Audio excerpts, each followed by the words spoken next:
This is sorry. It sounds so funny. If you ask now, he asked during his time, he asked Jonathan to resign because of insecurity, and the level of insecurity that we have seen now is even more worse than what we have seen during Jonathan's time.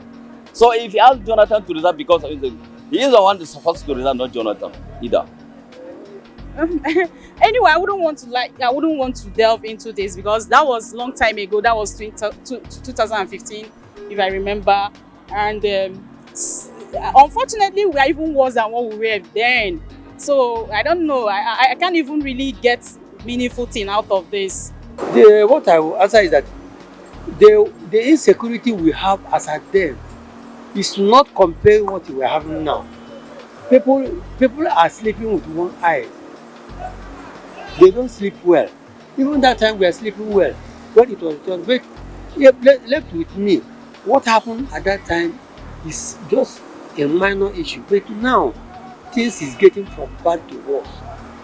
So it's better, since he asked him to resign during that time, he himself have to resign because his own insecurity is worst.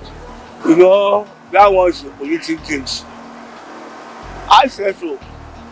When he said that, what I said, when it was a military, it's not Buhari in action, it's totally a gag. But now, Kaba are called beside. So, he knows, he just said that one. When he asked himself, I said that was the political things.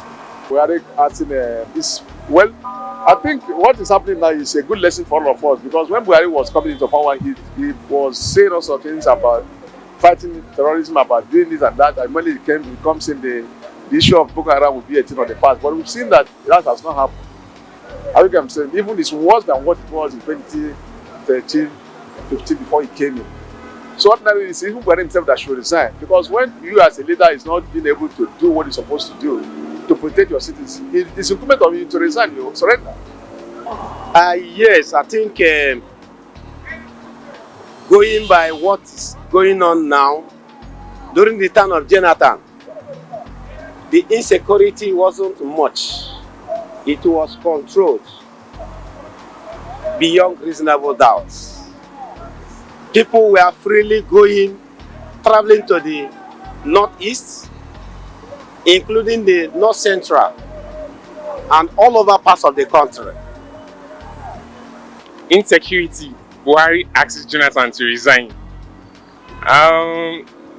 When Buhari was campaigning for his aspirations to become Nigeria's president, Nigeria experienced a lot of insecurity, particularly from Boko Haram, which has been recognized as an international terrorist by the United States.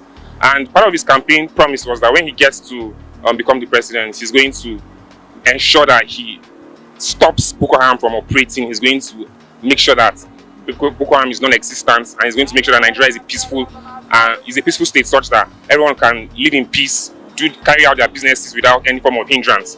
Yeah, so it's so sad and it's so heartbreaking that after 8 years of Buhari's reign or regime whilst in the presidency, insecurity has worsened. A lot of people have died.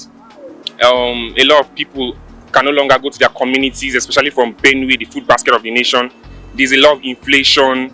People can't go to their farms. And to even make it worse, Buhari has encouraged, hypothetically, the guys that train cows to move around with weapons by not following through the grazing reserves. Yeah, and most of the groups that they have that he's a member of, they make out statements that are inimical to the Nigerian society, and yet he's not coming out as a statesman to condemn those statements, but he just feels like he's part of them. So it's them against us, which has really affected us.